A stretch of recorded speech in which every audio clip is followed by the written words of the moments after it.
Welcome to Tamil Guru academy YouTube channel. இன்றைக்கி நாம் பார்க்க போகிறது அறிவியல் தமிழ்.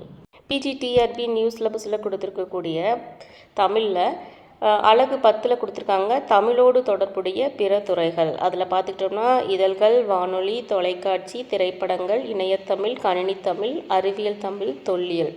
இந்த அறிவியல் தமிழ், தொல்லியல் அப்படின்னு சொல்லி பார்க்குற பொழுது தொல்லியல் அப்படிங்கிறது ஒரு மிகப்பெரிய துறை. அதை ஒரு சின்ன பாட்டாக மைனூட்டில் கொடுத்துருக்காங்க. ஒரு யூனிட்டில் ஒரு பாட்டாக தான் கொடுத்துருக்காங்க. அடுத்தது பார்த்துக்கிட்டோம்னா அறிவியல் தமிழ். இந்த அறிவியல் தமிழுக்கு நம்ம 2 புக்கு ஃபாலோ பண்ணலாம் பிஜிடிஆர்பியை பொறுத்த வரைக்கும்.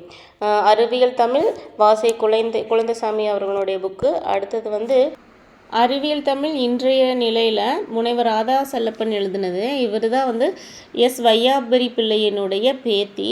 இவங்க தான் முதல்ல அறிவியல் தமிழில் பிஹெச்டி பட்டம் வாங்கியிருக்காங்க. நிறைய கலைச்சொல்லாக்க அகராதிகள் எழுதியிருக்காங்க. இந்த புக்கு பிஜிடிஆர்பிக்கு பார்த்துக்கலாம். ஸோ அறிவியல் தமிழுக்கு இந்த 2 புக்கும் பார்த்துக்கலாம். அறிவியல் தமிழ் வாசை குழந்தைசாமி புக்கில் முதல்லையே ஒரு பகுதி பார்த்துருப்போம். என்ன அப்படின்னா இன்றைய நிலை அப்படின்னு சொல்லிட்டு ஒரு பகுதி பார்த்துருப்போம். நிறைய யூனிட்ஸ் கொடுத்துருப்பாரு. அதில் நம்ம பார்த்தது முதல்லே பார்த்தது அறிவியல் தமிழ் ஆக்கம் இற்றைய நிலை அப்படிங்கிற ஒரு பகுதி முதல்லே பார்த்துருப்போம். இன்றைக்கி நாம் பார்க்க போகிறது கருவி வளர்ச்சி, ஆய்வு வளர்ச்சி, கல்வி வளர்ச்சி. வாங்க இன்று வீடியோக்குள்ளே போகலாம். ஃபஸ்ட்டு பார்த்துக்கிட்டோம் அப்படின்னா கருவி வளர்ச்சி அப்படிங்கிற போது ஆதி காலத்திலிருந்து இன்றைய காலத்தில் வரைக்கும் எந்தெந்த மாதிரியான கருவிகள் உருவாக்கப்பட்டன அப்படிங்கிறத இந்த கருவி வளர்ச்சி அப்படிங்கிற பகுதியில் கொடுத்துருக்காரு. இந்த கருவி வளர்ச்சி அப்படின்னு பார்க்குறபோது ஒரு முக்கியமான பாயிண்ட் என்ன சொல்வார்னா, உயிர் வகைகள் அனைத்திலும் மனிதன் மட்டுமே கருவிகளை படைக்கும் ஆற்றல் உள்ளவன் அப்படின்னு சொல்கிறவர் ஆல்பர்ட் வாலஸ். ஸோ இது ஒரு முக்கியமான ஒரு 1 மார்க்கு.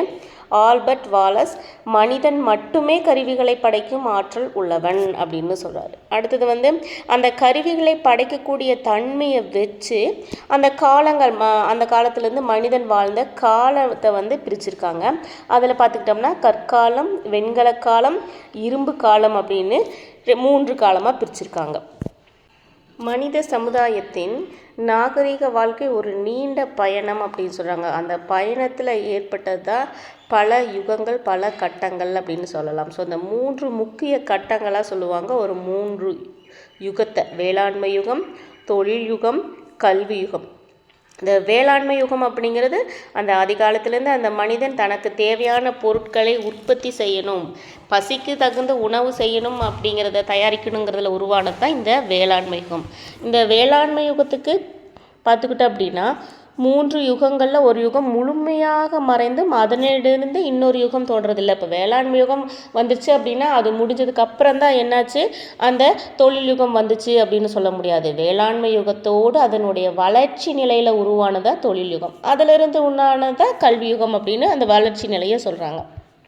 இப்போ ஃபஸ்ட்டு பொழுதுபோக்காக ரேடியோ வந்துச்சு, அப்புறம் தொலைக்காட்சி வந்துச்சு, அப்புறம் எடுத்தது இப்போ என்னது கம்ப்யூட்டரு, லேப்டாப்பு, ஃபோனு இந்த மாதிரி எல்லாமே வந்துட்டுருக்கு. ஆனால் அந்த ரேடியோ அப்படிங்கிறது ஒன்றும் அழியலையே. அதே மாதிரி தான் ஒவ்வொரு காலகட்டத்திலும் ஏற்பட்ட வளர்ச்சியின் அடிப்படையில் உருவானது, ஒவ்வொன்றுக்கும் தொடர்பு இருக்குது அப்படிங்கிறதுல தான் சொல்கிறாங்க. இப்போ வானொலியை உருவாக்குனதே என்னது, அந்த கம்பியில்லா தந்தி முறையை பயன்படுத்தி தான் அதிலிருந்து ஒரு சில மாற்றங்கள் செஞ்சு தான் அந்த வானொலியை கண்டுபிடிச்சாங்க அப்படின்லாம் நம்ம பார்த்துருக்கோம்.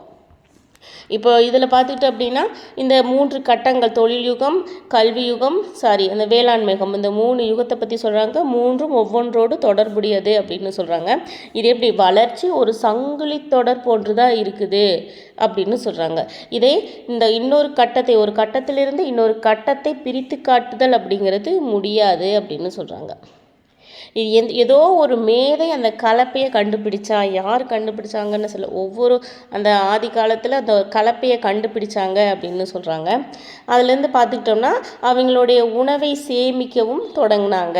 முயற்சியில் தங்களுக்கு உதவியாகவும் உணவாகவும் பயன்பட விலங்குகளை வளர்த்தார்கள்.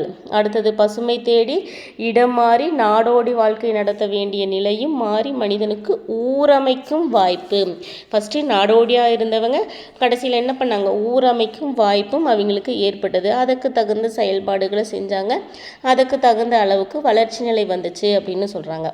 இப்போ இந்த வேளாண்மை யுகத்தை பற்றி சொல்கிற பொழுது என்ன சொல்கிறாங்க அப்படின்னா, வளம் நிறைந்த நகரங்கள், வானளவும் மாளிகைகள், பொன்னும் மணியும் பொழியும் செல்வங்கள், கடல் கடந்த வணிகம் போன்றவை பல சிறப்புகள் எந்த யுகத்தில் இருக்குது அப்படின்னு பார்த்துக்கிட்டோம்னா வேளாண்மை யுகத்தில் இருக்குது அப்படின்னு சொல்கிறாங்க. இதில் என்னென்ன இருந்துச்சு, என்னென்ன சிறப்பாக இருந்துச்சுன்னு பார்த்துக்கிட்டோம்னா, ஈடு இணை இல்லாத கலைகள், இதயத்தின் ஆழத்தையும் ஈர்க்கும் காவியங்கள், இன்றும் நாளையும் என்றும் புதிராக இருக்கும் பல கேள்விகளை பற்றி அணுகி ஆயும் தத்துவங்கள், இதெல்லாமே இருக்குது. சமயங்கள் இந்த யுகத்தின் படைப்புகளாக இருந்திருக்கு அப்படின்னு சொல்கிறாங்க. இந்த யுகத்தினுடைய சக்தியாக என்ன இருந்திருக்கு அப்படின்னு பார்த்திங்கன்னா, இது ஒரு 1 மார்க்கு. மனிதனின் உடல் வலிமை, இதுதான் என்னது சக்தியாக இருந்திருக்குது. மனிதனின் உடல் வலிமை, வினை செய்வதற்கேற்ற சக்தி எதுன்னு கேட்டால் மனிதனின் உடல் வலிமை. இந்த உடல் வலிமையும் எதிலிருந்து, மனிதனுடைய உடல் வலிமையும் விலங்குகளின் உடல் வலிமையுமே இவங்களுக்கு துணையாக இருந்திருக்கு. அதில் தசை வலி தான் அவங்களுக்கு அந்த வினையாக இருந்திருக்கு, ஒரு சக்தியாக இருந்திருக்கு அப்படின்னு சொல்கிறாங்க. அடுத்தது காற்றின் வலிமை, நீரின் வலிமை, இதெல்லாம் அவங்க பயன்படுத்தி முன்னேறியிருக்காங்க அப்படின்னு சொல்லி முடிக்கிறாங்க. அடுத்தது பார்த்துக்கிட்டோம்னா அதனுடைய அதில் பார்த்துக்கிட்டோம்னா அந்த கட்டிடக்கலைகளை பற்றி சொல்லுவாங்க. எகிப்து பிரமிட் கட்டிடமும் கண்கவர் கலைப்படைப்பான தஞ்சை பெரிய கோவிலும் மானிடத்தின் உடல் வலியால் கைத்திறனால் உருவாக்கப்பட்டவை அப்படின்னு சொல்லி அவங்களுடைய ஒரு மனிதனுடைய திறனை சொல்கிறாங்க. இதில் சிந்தனை துறையில் எவ்வளவு வளர்ந்தாலும் அதை தொடர்ந்து செயல் துறையிலும் வளர்ச்சி வேண்டும் அப்படின்னு சொல்கிறாங்க. செயலுக்கு உயிராக இருப்பது எதுன்னா அந்த சக்தி தான். அந்த சக்தியை பெறுவதில் ஏற்பட்ட ஒரு வரம்பு மனிதனது வளர்ச்சிக்கும் வரம்பாக அமைந்தது அப்படின்னு சொல்கிறாங்க. வேளாண்மை நாகரிகத்தில் அவனுக்கு இருக்கக்கூடிய வளங்கள்னால் 2 சொல்கிறாங்க, நீர்வளம், நிலவளம். இவை இரண்டும் மேற்பரப்பில் கிடைக்கக்கூடியவை, நீர்வளமும் நிலவளமும். அந்த காலத்தில் அந்த நிலத்தடி நீரை கூட அவனுக்கு பயன்படுத்த தெரியறதில்ல. ஸோ விலங்குகளின் மூலமாகத்தான் அந்த தண்ணியை எடுத்துகிட்டு போகிறதுக்கும் கூட பயன்படுத்துகிறாங்க அப்படின்னு நீரை ஏற்றக்கூடிய ஆழத்திற்கு கீழே செல்ல இயலவில்லை. இப்போ போரெல்லாம் எடுக்கிறோம்ல, ஸோ அதெல்லாம் அப்போ இல்லை அப்படின்னு சொல்கிறாங்க. முக்கியமாக ஒரு மாற்றம் எப்போ வந்ததுன்னு பார்த்துக்கிட்டோம்னா, இந்த 18ஆம் நூற்றாண்டு ஒரு மகத்தான மாற்றம் ஏற்பட்டதாக சொல்கிறாங்க. அது என்ன அப்படின்னா, அப்போ கண்டுபிடிக்கப்பட்ட ஒரு இயந்திரம் என்ன அப்படின்னு பார்த்துக்கிட்டோம்னா நீராவி பொறியை சொல்கிறாங்க. ஸோ 18ஆம் நூற்றாண்டு ஒரு மகத்தான மாற்றம்னு சொல்கிறாங்க. அப்போ கண்டுபிடிக்கப்பட்டது நீராவி பொறியை சொல்கிறாங்க. அதுக்கடுத்து அவன் இயற்கை பொருளை பயன்படுத்தி அந்த கல் இதெல்லாம் பயன்படுத்துறதுலேருந்து புதுசாக என்ன கொண்டு வந்திருக்காங்க அப்படின்னா, முதலாக நிலக்கரி, அந்த நிலக்கரியை பயன்படுத்தியிருக்காங்க, ஒரு சக்தியாக பயன்படுத்தியிருக்காங்க அப்படின்னு சொல்கிறாங்க. அடுத்தது 18ஆம் நூற்றாண்டில் இறுதி பகுதியும் 19ஆம் நூற்றாண்டு 20ஆம் நூற்றாண்டு இந்த காலப்பகுதிகளில் இயந்திர வளர்ச்சி அதிகமாக வளர்ந்துருக்கு. நாளொரு மேனியும் பொழுதொரு வண்ணமாக முன்னேறிக்கிட்டே வருது அப்படின்னு சொல்கிறாங்க. அதன் மூலமாக என்னது, மின்வெளி சக்தி கண்டுபிடிக்கிறாங்க. அடுத்தது நிலவளம், நீர்வளத்தோடு மனித நிலத்தின் கனிம வளம், எண்ணெய் வளம், இது எல்லாமே வளர தொடங்குது. இதெல்லாம் என்ன இதில் வருது அப்படின்னா தொழில் யுகத்தில் கொண்டு வர்றாங்க. பாருங்க, அந்த தொழில் யுகத்தில் பார்க்குற பொழுது மனிதன் இயற்கையில் புதைந்து கிடந்த சக்தியை தனக்கு ஏவல் செய்ய பயன்படுத்தினான். அதன் மூலம் பல வினைகளை செய்தான் அப்படின்னு கொண்டு வராங்க. அடுத்தது பார்த்துக்கிட்டோம்னா, அப்புறம் இதெல்லாம் ஒன்றும் இல்லை, அப்படியே கீழே வந்துட்டோம்னா சுருக்கமாக அப்படின்னு சொல்லுவாங்க. சுருக்கமாக கூறுவதனால் தொழில் யுகத்தின் இயந்திர வளர்ச்சி முழுமையும் சக்தியை உருவாக்குவதிலும் பயன்படுத்துவதிலும் ஏற்பட்ட வளர்ச்சி அப்படின்னு அந்த தொழில் யுகத்தை சுருக்கமாக சொல்கிறாங்க. அப்படியே அது ஃபுல்லாகவே பார்த்துக்கலாம். உடல் வலிமை விஸ்வரூபம் கொண்டது என கூறலாம். ஆனால் மனிதன் தன் சிந்தனைக்கு மூளைக்கு உதவ எந்த ஒரு கருவியையும் உருவாக்கவில்லை. எதையும் பயன்படுத்தி தனது ஞாபகத்தையோ மூளையின் செயல் வேகத்தையோ செயல்திறனையோ அதிகரித்து கொள்ள அவனால் இயலவில்லை. அப்பேற்பட்ட கருவியை தான் கண்டுபிடிச்சிருக்காங்க. இந்த ஒரு பெரிய சாதனையை செய்யும் திறன் கொண்டதாக அமைந்தது கணிப்பொறி. அதன் தோற்றத்துக்கும் ஓரளவு நீண்ட வரலாறு உண்டு அப்படின்னு சொல்கிறாங்க. ஸோ அந்த கணிப்பொறிக்கு உண்டான வளர்ச்சி நிலையை வந்து முதலாம் கணிப்பொறி, 2ஆம் தலைமுறை கணிப்பொறி, ஸோ அதனுடைய வளர்ச்சி நிலை வந்துகிட்டே இருக்குது. இப்போ இருக்கக்கூடியது 5ஆம் தலைமுறை கணிப்பொறியில் இருக்கிறோம் நாமெல்லாம்.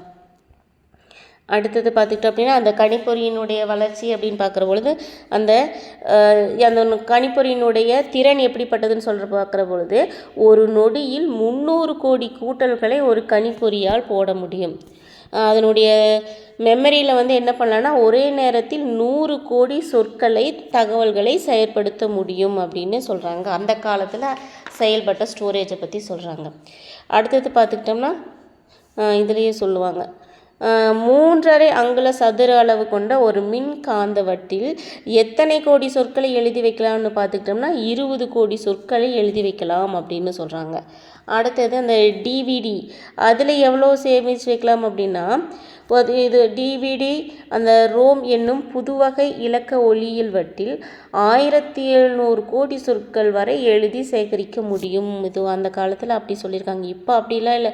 ஃபோன்லேயும் சரி, சிஸ்டத்துலேயும் சரி நிறைய ஸ்டோரேஜ் பண்ணுறோம் ஃபெசிலிட்டிஸ்லாம் இருக்குது. பென்ட்ரைவ் இருக்குது.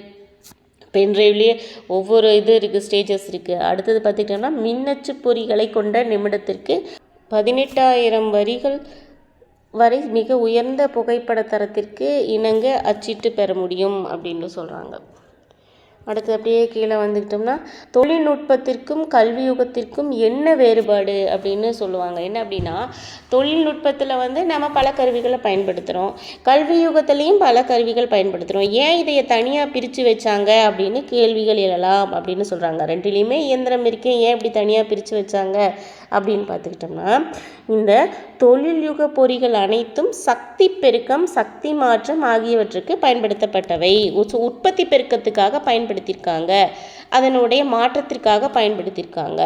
ஆனால் கணிப்பொறி தகவல்களை பயன்படுத்தும், பகுத்தும் முடிவுகள் காணும் ஆற்றல் வாய்ந்தது அப்படின்னு இந்த கணிப்பொறியை பற்றி சொல்கிறாங்க. ஸோ பொறி என்ற சொல்தான் ஒன்று, ஆனால் அதனுடைய அடிப்படைகள் முழுமையாக வேறானவை அப்படின்னு சொல்கிறாங்க. அப்படி பார்த்துக்கிட்டோம்னா இந்த வேளாண்மை நாகரிகத்தில் என்னென்ன வளங்கள் இருந்துச்சு அப்படின்னா நிலம், நீர், இந்த 2 வளங்கள் இருந்துச்சு. தொழில் யுகத்தில் என்னென்ன வளங்கள் இருந்துச்சு அப்படின்னு பார்த்துக்கிட்டோம்னா நிலம், நீர், அது கூட என்னென்ன வந்துச்சு, கனிம வளம், எண்ணெய் வளம், இந்த 2 வளங்கள் சேர்ந்துருக்கு. இப்போ கேள்விகள் எப்படி, வேளாண்மையில் 2 வளங்கள் இருக்குது, தொழில் யுகத்தில் வந்து 4 வளங்கள் இருக்குது. அடுத்தது பார்த்திங்கன்னா அப்படியே கீழே அப்படியே அவன் கண்டுபிடிச்ச அந்த இரும்பு தாது இதெல்லாம் கொடுத்துருப்பாங்க. அப்படியே அடுத்தது வந்துட்டோம்னா அந்த வள்ளுவர் சொன்னது கொடுத்துருப்பாங்க.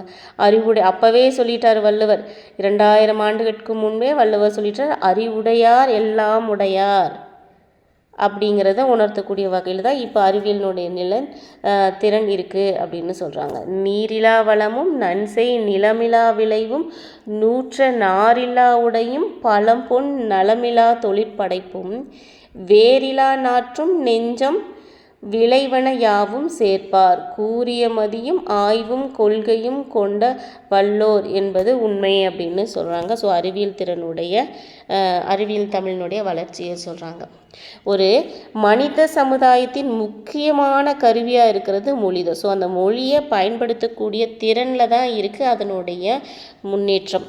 இப்போது தமிழ்னு பார்க்குற பொழுது இப்போ வந்து கம்ப்யூட்டர் வரைக்கும் வந்துருச்சு எல்லாத்துலேயுமே. தமிழ் எல்லா மொழிகளிலுமே இருக்குது. இங்கிலீஷில் எவ்வளோ இருக்கோ அதே அளவுக்கு தமிழும் அந்த இணையத்துலேயுமே இன்டர்நெட்லேயுமே அதிக வளர்ச்சி அடைஞ்சிட்டு தான் வருது. அடுத்த லெசன் பார்த்துட்டோம்னா ஆய்வு வளர்ச்சி அந்த ஒரு ஃபர்ஸ்ட் பேராகிராஃப் நல்லாவே பார்த்துக்கலாம். திடப்பொருளால் ஆனது மட்டும்தான் கருவி என்பதில்லை, ஒரு கருத்தும் கருவியாகலாம் அப்படின்னு சொல்கிறாங்க. ஒரு செய்முறையும் ஒரு மெத்தடும் கருவியாக இருக்கலாம், ஒரு சித்தாந்தமும் கருவியாக பயன்படுத்தலாம் அப்படின்னு சொல்கிறாங்க. அதில் பார்த்துட்டோம்னா அடுத்த பேராகிராஃபில் பாருங்கள், மனித வளர்ச்சி என்பது சித்தாந்தமும் செயலும் சேர்ந்தது. ஸோ மனித வளர்ச்சி என்னது, ஒரு மனிதனுடைய வளர்ச்சி சித்தாந்தமும் செயலும் சேர்ந்தது அப்படின்னு சொல்கிறாங்க. சிந்தையும் தோலும் சேர்ந்து மனிதம் அப்படின்னு சொல்கிறாங்க. பூத உலகின் கலப்பை, நீராவி பொறி, கனிப்பொறி ஆகியவற்றின் வளர்ச்சியோடு சிந்தனையின் அடிப்படையில் அமைந்த, அதை அப்படியே சொல்லிகிட்டே வராங்க. கருவி வளர்ச்சி பற்றி சொல்கிறாங்க. அப்படியே அடுத்ததில் பார்த்துக்கிட்டோம்னா நன்னூல் சொன்ன கருத்து கொடுத்துருக்காங்க. பழையன கழிதலும் புதியன புகுதலும் அப்படிங்கிறது. ஸோ 3 ஆய்வு முறைகளை கொண்டு வராங்க. கடந்த 2500 ஆண்டுகளில் ஏற்பட்ட கருவி வளர்ச்சியை எத்தனை வகையாக பிரிக்கிறாங்க அப்படின்னா 3 வகை. ஸோ இது கேள்விகள் வரலாம். எத்தனை வகையாக ஆய்வு முறைகளை ஃபஸ்ட்டு பிரிச்சிருக்காங்க அப்படின்னு சொல்லி பார்க்குற பொழுது 1 தர்க்க முறை, 2 அறிவியல் முறை, 3வது அமைப்பு முறை. ஸோ இந்த 3 முறைகளை கொடுக்குறாங்க. இந்த தர்க்க முறை அப்படின்னு சொல்லி பார்த்துக்கிட்டோம்னா இங்கே விளக்கம் கொடுக்குறாங்க. கிறிஸ்துவத்துக்கு முன் வளம் பெற்று நின்ற இந்திய நாகரிகம் கிரேக்க ரோமானிய நாகரிகங்கள் அனைத்திலும் தர்க்க ரீதியாக வாதங்களின் அடிப்படையாக இருந்துச்சு அப்படின்னு சொல்கிறாங்க. இதைத்தான் தர்க்க முறை அப்படின்னு இந்த சொல்லி முடிக்கிறாங்க. இந்த இதுக்குண்டான யார் தோற்றுவிச்சாங்க, யார் அடிப்படையாக இருந்தாங்க, யார் இதெல்லாம் ஃபாலோ பண்ணாங்க அப்படின்னு சொல்லி பார்க்குறோம்னா சாக்ரட்டிஸ், பிளாட்டோ, அரிஸ்டாட்டில் இந்த 3 பேர்த்தையும் இந்த தர்க்க முறைக்கு உரியவர்கள், அடிப்படையானவர்கள் செஞ்சாங்க அப்படின்லாம் சொல்லலாம். அடுத்தது பார்த்துட்டோம்னா அறிஞர் பெர்ட்ரண்ட் ரசல் அரிஸ்டாட்டிலை பற்றி எழுதியிருக்கும் ஒரு குறிப்பு தர்க்க முறைக்கு அன்றிருந்த முழுமையான ஆட்சியின் அளவை குறிக்கும். இவங்களும் அதில் செயல்பட்டிருக்காங்க அப்படின்னு சொல்கிறாங்க. இதில் முக்கியமாக அரிஸ்டாட்டிலை பற்றி ஒன்று சொல்லுவாங்க. அரிஸ்டாட்டில் என்ன சொல்கிறாரு அப்படின்னா பெண்களுக்கு ஆண்களை விட பற்கள் குறைவு அப்படின்னு அவர் சொல்லிக்கிறார், நம்பியிருக்கிறார். ஆனால் அவருக்கு 2 மனைவிகள் இருந்திருக்காங்க. அதை அவங்கக்கிட்ட சோதித்து பார்த்துருக்கணும் அப்படிங்கிற எண்ணம் கூட அவருக்கு எழவில்லை அப்படின்னு இங்கே சொல்கிறாங்க. அப்படி அடுத்தது பார்த்துக்கிட்டோம் அப்படின்னா இதில் சொல்லுவாங்க பாருங்கள், முக்கியமாக இது மார்க் பண்ணிக்கோங்க. அறிவியற் கலைகளின் அரசி என கருதப்படுவது எதுன்னா இந்த கணிதத்துறை தான் சொல்கிறாங்க. அப்புறம் முக்கியமானது மேலே ஒன்று விட்டுட்டோம். இந்த தர்க்க முறை எந்த நூற்றாண்டு வரை இருந்துச்சு அப்படின்னா 16ஆம் நூற்றாண்டு வரை இருந்துச்சு. தர்க்க முறை இருந்துச்சுன்னா 16ஆம் நூற்றாண்டு வரை. ஸோ அப்போ அடுத்த முறை எப்போ வந்துச்சுன்னா 16க்கு பின்னாடி 17, 18 வந்துச்சு அப்படின்னு நம்மளை பார்த்துக்கணும். அடுத்தது முக்கியமாக இந்த வடிவ கணிதத்தை என்ன சொல்கிறாங்க அப்படின்னா அடிப்படை உண்மைகளின் மீது எழுதப்பட்ட உன்னத கோபுரத்தை தான் வடிவ கணிதம் அப்படின்னு சொல்கிறாங்க. அடுத்தது முக்கியமானது பாயிண்ட் இங்கே பாருங்கள். ஆய்வு முறைகளில் ஒரு மகத்தான மாறுதலை உருவாக்கியவர் யாருன்னு பார்த்துக்கிட்டோம்னா கலீலியோ. ஸோ மகத்தான மாறுதலை உருவாக்கியவர் யார் அப்படின்னா கலீலியோ. அறிவியல் முறை என்னும் வழியை உலகுக்கு அளித்தவர் யாருன்னா கலீலியோ. ஸோ இதில் இந்த ஒரு பேராகிராஃப்லேயே நமக்கு 2 கொஸ்டின்ஸ், இந்த ஒரு பேஜ்லேயே கிட்டத்தட்ட ஒரு 4 கொஸ்டின்ஸ் நமக்கு இம்பார்ட்டண்ட்டாக வந்துருச்சு. ஃபஸ்ட்டு 16ஆம் நூற்றாண்டின் முடிவு வரை இந்த தர்க்க முறை இருந்திருக்குது. அறிவியல் கலைகளின் அரசி அப்படிங்கிறது கணிதத்துறை. அடுத்தது கோபுரம், உன்னத கோபுரமாக எழுப்பப்பட்டது அப்படின்னா அப்படி அதை பார்த்துக்கோங்க அது என்ன அப்படிங்கிறது. ஸோ அது வடிவ கணிதம். அடுத்தது ஆய்வு முறைகளில் ஒரு மகத்தான மாறுதலை உருவாக்கியவர் கலீலியோ. அவர் தான் அறிவியல் முறை என்னும் வழியை உலகுக்கு சொன்னவர். இந்த அறிவியல் முறையே சயின்டிஃபிக் மெத்தடை சொன்னவர் யார் அப்படின்னா இந்த கலீலியோ தான். இவரை தான் என்ன சொல்கிறாங்க தந்தை அப்படின்னு சொல்லலாம், அதற்கு அவர் பொருத்தமானவர் அப்படின்னு சொல்கிறாங்க. இப்போ இந்த அறிவியல் முறையின் முக்கியமான கூறுபாடு எதன் அடிப்படையில் இருக்குது அப்படின்னா சோதனை. தர்க்க முறையிலோ அனுமானத்திலோ மற்ற வழிகளிலோ கண்ட முடிவை அது சரிதானா, இயற்கை நியதிகளுடன் ஒத்திருக்கிறதா என்ற சோதனை மூலம் பார்ப்பது. ஒற்றுமை காணவில்லை ஆனால் மீண்டும் பார்ப்பதும். நாம் ஒரு ப்ராஜெக்ட் பண்ணுறோம் அப்படின்னா ஸோ நம்ம பண்ணுற பொழுது இதுக்கும் இப்போ நார்மல் பேஸ்டு டீச்சிங்க்கும் கம்ப்யூட்டர் பேஸ்டு டீச்சிங்க்கும் என்ன டிஃப்ரென்ஸ் இருக்குது அப்படின்னு ஒரு ப்ராஜெக்ட் எடுக்கிறோம் அப்படின்னா அப்போ அதுக்கு உண்டான டிஃப்ரென்ஸ் கண்டிப்பாக இருக்கும். ஸோ புக்கை பார்த்து படிக்கிற ஒரு குழந்தைக்கும் ஒரு குரூப்புக்கும் கம்ப்யூட்டர் பேஸில் படிக்கக்கூடிய குழந்தைக்கும் டிஃப்ரென்ஸ் இருக்குது. அது என்ன அப்படிங்கிறது சரிபார்ப்பது தான் இதற்கு முக்கியமாக இருக்குது அப்படின்ட்டு நான் ஒரு எக்ஸாம்பிளுக்கு இதை சொன்னேன். அடுத்தது பார்த்துக்கிட்டோம்னா முக்கியமாக பார்த்தீங்கன்னா இவங்க சொல்லுவாங்க சித்தாந்தங்களை சரிபார்ப்பதற்கும் சோதனை பயன்படும். என்னவா இருந்தாலும் என்னது அந்த ஒரு சோதனை அப்படிங்கிறது இருக்கும். இப்போ அறிவியல்னாவே என்னது ப்ராக்டிக்கல்னு சொல்லுவாங்க, அதை தான் இந்த இடத்துல சோதனை அப்படின்னு சொல்கிறாங்க. ஸோ அந்த சோதனை பயன்படும். சித்தாந்தங்களை உருவாக்குவதற்கும் சோதனை பயன்படும் சொல்கிறாங்க. அதைத்தான் எப்படி சொல்கிறாங்க இயற்பியல், வேதியியல் போன்ற அறிவுத்துறைகள் இந்த முறையில் பயனாக வளர்ந்தவையாகும் அப்படின்னு சொல்கிறாங்க. கண்டிப்பாக அடுத்தது மருத்துவம், பொறியியல், வேளாண்மை போன்ற துறைகளிலும் சோதனை முறைகள் துணை கொண்டு வளர்ந்தது அப்படின்னு சொல்கிறாங்க. அதனுடைய வளர்ச்சி நிலை அப்படியே ஒவ்வொன்றா வளர்ந்துட்டே இருக்குதுன்னு சொல்கிறாங்க. ஸோ நம்ம அப்பளவே சொன்னோம், அறிவு வளர்ச்சி அப்படின்னு பார்க்குறபோது 16ஆம் நூற்றாண்டுக்கு பின்னர் வாத மேடைகளில் இருந்து சோதனை சாலைகளுக்கு இடம்பெயர்ந்தது அப்படின்னு சொல்கிறாங்க. இப்போது 16ல் என்ன முடிஞ்சுது? தர்க்க முறை முடிஞ்சுது. அடுத்தது என்னது? அடுத்த முறை அறிவியல் முறை வருது நமக்கு. அப்படியே கொண்டு வராங்க. அந்த அறிவியல் முறை உருவானது அப்படின்னு சொல்லி பார்க்குற பொழுது அந்த சோதனை சாலைகள் அமைவதற்கு வழிவகுத்ததே அந்த அணுகுமுறையில் ஏற்பட்ட மாற்றம்தான். அதாவது அறிவியல் முறை உருவானது. சோதனை சாலைகள் அப்படிங்கிறது என்னென்னா அந்த ஆய்வு அறைகளை தான் சொல்கிறாங்க. ஆய்வு அறைகள் இல்லாமல் அறிவியலே கிடையாது, அதை சொல்ல வர்றாங்க. இதில் என்ன சொல்கிறாங்க அப்படின்னா, இவர் தான் லூயிஸ் பாஸ்டர் ஒரு கருத்தை சொல்கிறாங்க. பின்வரும் கூற்று அறிவு வளர்ச்சியில் அவற்றின் முக்கியத்துவத்தை உணர்த்தும் அப்படின்னு அந்த சோதனை சாலைகள் அப்படிங்கிறது ஆய்வகங்களை சொல்கிறாங்க. ஸோ இந்த கொட்டேஷன் நல்லா பார்த்துக்கோங்க. சோதனை சாலைகள் என்று குறிப்பிடப்படும் அந்த புனித இல்லங்கள் மீது அக்கறை காட்டுங்கள், அவை பெருக வேண்டும், வளம் பெற வேண்டும் என கோரிக்கை எழுப்புங்கள், அவை வருங்காலத்தின் திருத்தலங்கள். ஸோ சோதனை சாலைகளை வருங்காலத்தின் திருத்தலங்கள்னு சொல்கிறவர் அந்த லூயிஸ் பாஸ்டர். அப்படியே அடுத்தது பார்த்துக்கிட்டோம் அப்படின்னா, அப்படியே மனித நலத்தின் மகிழ்ச்சியின் கோயில்கள் அங்குதான் மானிடம் தன் மாண்பில் உயர்கிறது, சக்தியில் வளர்கிறது, தரத்தில் உயர்கிறது அப்படின்னு அவர் சொல்கிறாரு. அடுத்தது பார்த்திங்கன்னா 18வது நூற்றாண்டு பாருங்கள். 18வது நூற்றாண்டில் ஜெர்மானிய விஞ்ஞானிகள் இயற்றுவதற்கான வழியை இயற்றினார்கள் என்ற ஆங்கில தத்துவ அறிஞரும் கணித மேதையுமான ஒயிட் ஹெட் அவரும் சொல்கிறாரு.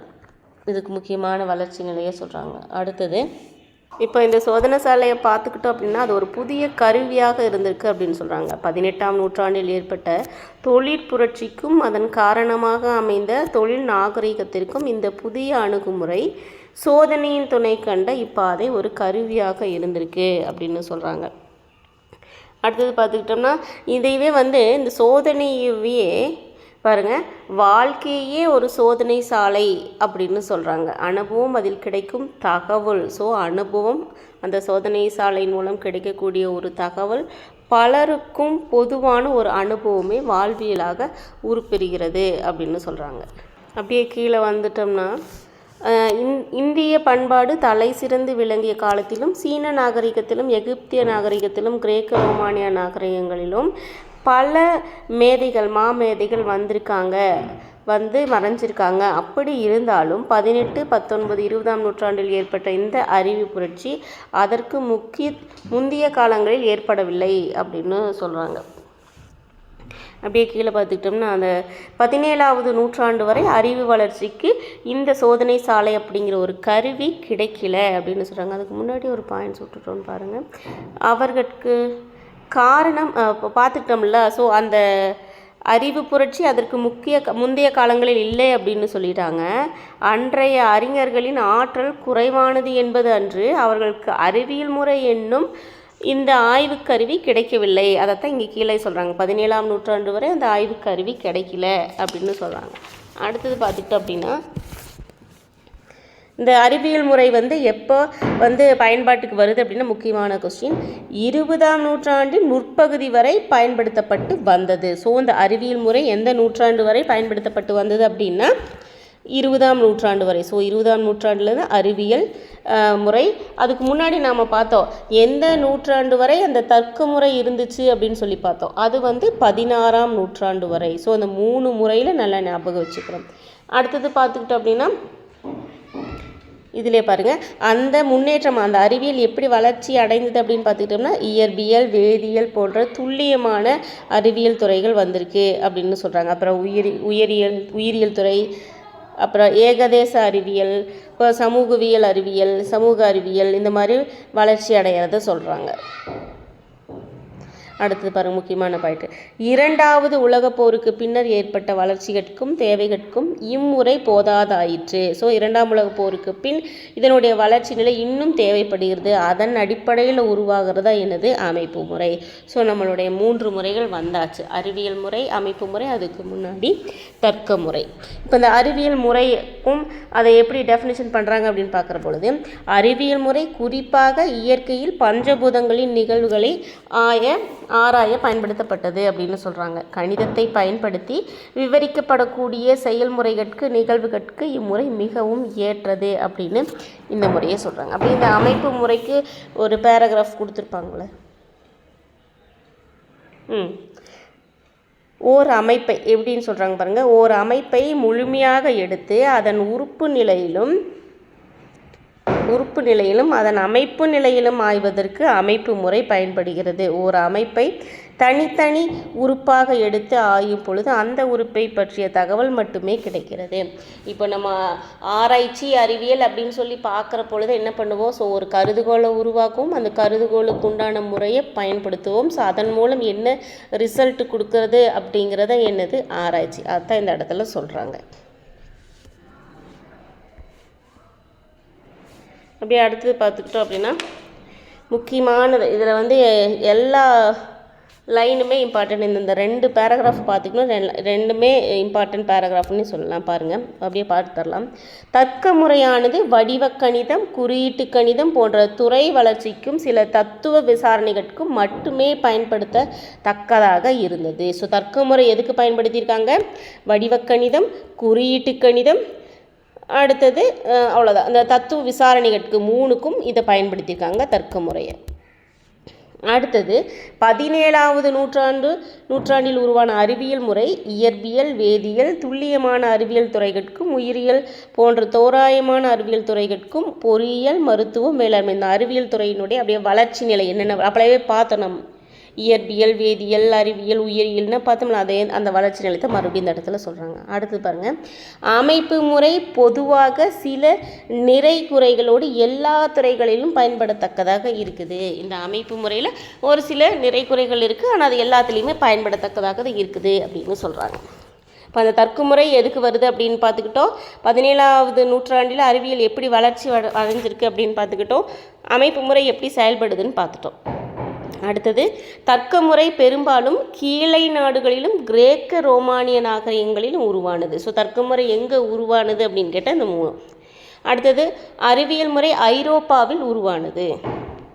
இது எங்கெங்கே உருவாயிருக்குன்னு சொல்கிறாங்க. அடுத்தது அமைப்பு முறை உருவாவதற்கு பல நாடுகளும் உதவியுள்ளன என்றாலும் பிரிட்டன், அமெரிக்க ஐக்கிய குடியரசு ஆகியவற்றின் பங்கு கணிசமானது. ஸோ ஒவ்வொரு முறையும் எங்கெங்கே தர்க்க முறை அப்படிங்கிறது கீழை நாடுகளான இந்த கிரேக்கம், ரோமானியம், அறிவியல் வந்து ஐரோப்பா, அமைப்பு முறை பிரிட்டன், அமெரிக்க ஐக்கிய குடியரசு. அடுத்தது அறிஞர்களும் கணிதர்களும் துணை நின்றனர் இந்த முறைக்கு அப்படிங்கிறாங்க. அறிவியல் முறை விஞ்ஞானிகளால் உருவாக்கப்பட்டது.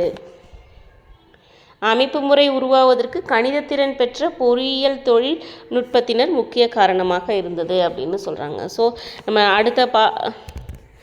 அடுத்த பாடம் பார்க்கல அப்படின்னு பார்த்தா இதுக்கே வீடியோ ரொம்ப லென்த்தாக போகுது. ஸோ இதோட முடிச்சுக்கலாம்.